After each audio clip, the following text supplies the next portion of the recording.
Hello guys, in this video we are going to discuss about the heterogeneous catalytic hydrogenation of polycyclic aromatic compounds like phenanthrene, anthracene, naphthalene and other polycyclic aromatic compounds.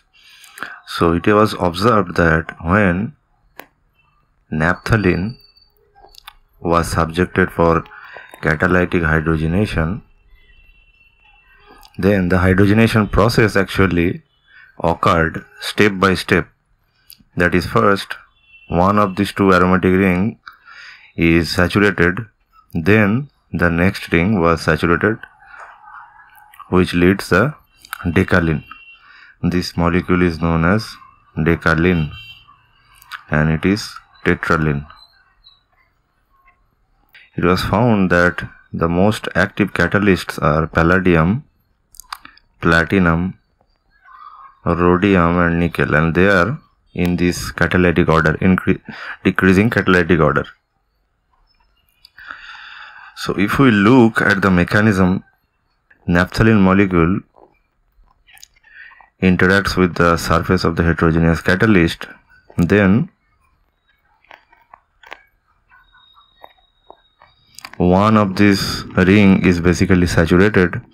So here two double bonds are there in naphthalene, so two molecules of hydrogen will be required for the saturation of one ring, and after the hydrogenation of one ring is complete, then it was basically replaced from the surface of the heterogeneous catalyst by another molecule of naphthalene, and that's why this stepwise hydrogenation is observed in all polycyclic aromatic compounds. So what happened? This basically replaces the half hydrogenated or partially hydrogenated naphthalene ring.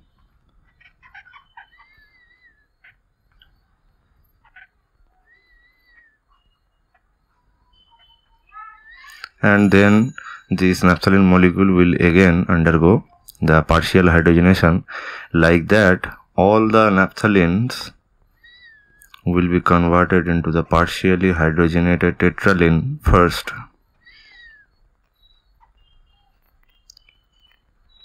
and then it will be hydrogenated to the decalene. So here two molecules of hydrogen is required, and the next step three molecules of hydrogen is required. So this is basically true for all the polycyclic aromatics. For example, if you take phenanthrene,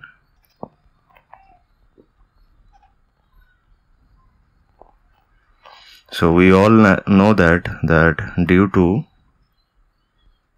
annihilation,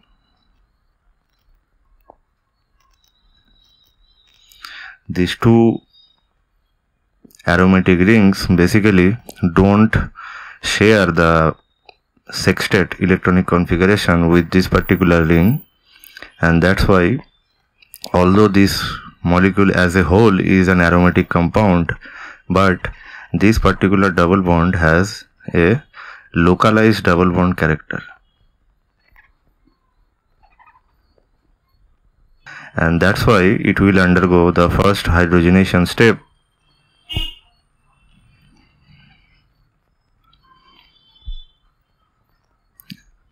and then the other remaining aromatic rings will be saturated. So total 6 molecules of hydrogen will be required for the next step, which will result in the formation of the totally saturated phenanthrene molecule. Right, so like this all polycyclic aromatic compounds are hydrogenated. So now let us consider the substituent effect in case of naphthalene. So it was found that when there is a substituent which is basically an alkyl group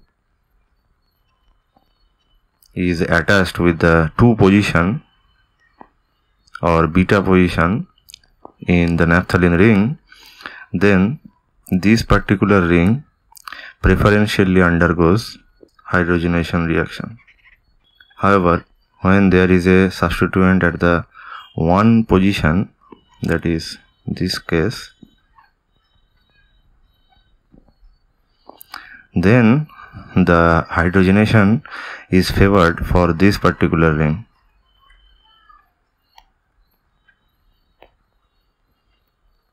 And this can be explained by considering a very interesting example.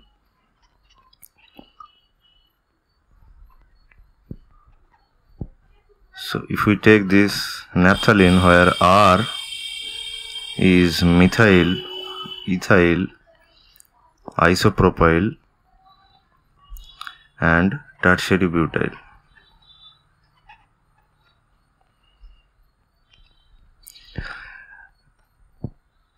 And when this naphthalene derivative is hydrogenated by palladium on charcoal in acetic acid as the solvent at 80 degrees centigrade temperature and 1 atmospheric pressure of hydrogen, then the ratio of the products formed is different in case of different substituents.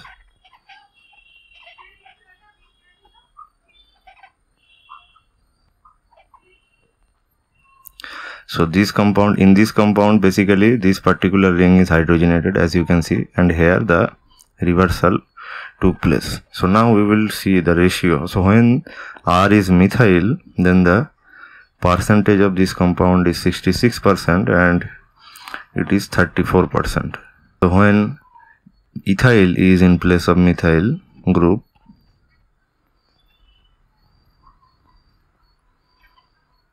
then we can see that the accumulation of this product in the product mixture is basically increasing. When isopropyl group is there,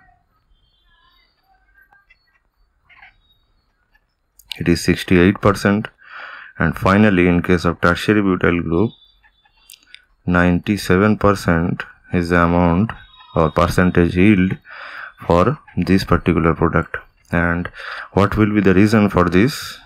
Obviously you know that there is a peri interaction between the 1 and 8 number carbon atoms substituent. So if there is a bulky group like tertiary butyl, then it will undergo a severe steric repulsion, which is known as peri interaction,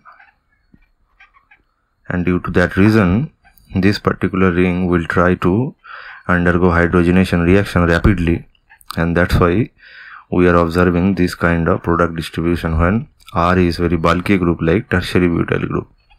Okay, like this, if we consider the hydrogenation of phenanthrene molecule,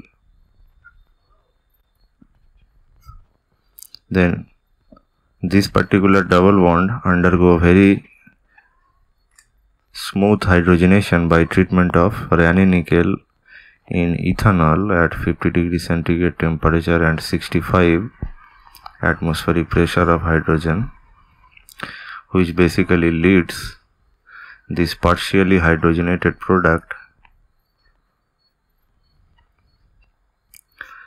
And if we want to hydrogenate these two remaining rings, then we have to apply some harsh reaction condition, that is elevated temperature and pressure.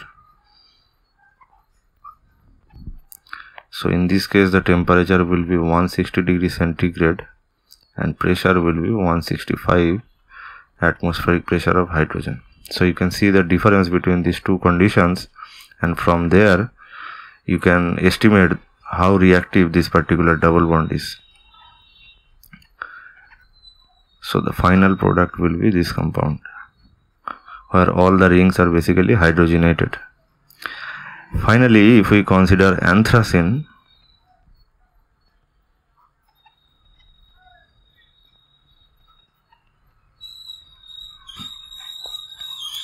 then we all know that its 9 and 10 position is very reactive. So in this case, when we will apply palladium on alumina and decalin as the solvent,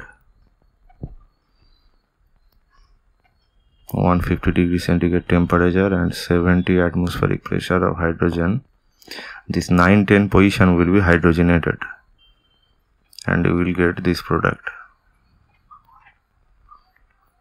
However, interestingly, if you alter the catalytic system and if you take rhodium on alumina, also in Decalin, same temperature and pressure,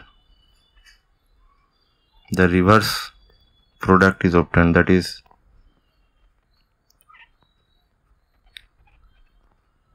this product is obtained.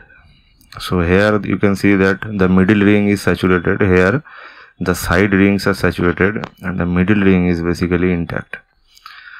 So like this, there are several conditions which gives rise the abnormal reduction, which you have to basically memorize. Each reaction has its own explanation, which cannot be given in every discussion. So you have to either memorize it or you have to choose some references where you can find the explanation. The references will be best if you consider the respective journals where the work has been published. So you cannot find it in any books. Okay, so this is it. Thank you for watching this video. See you in the next video.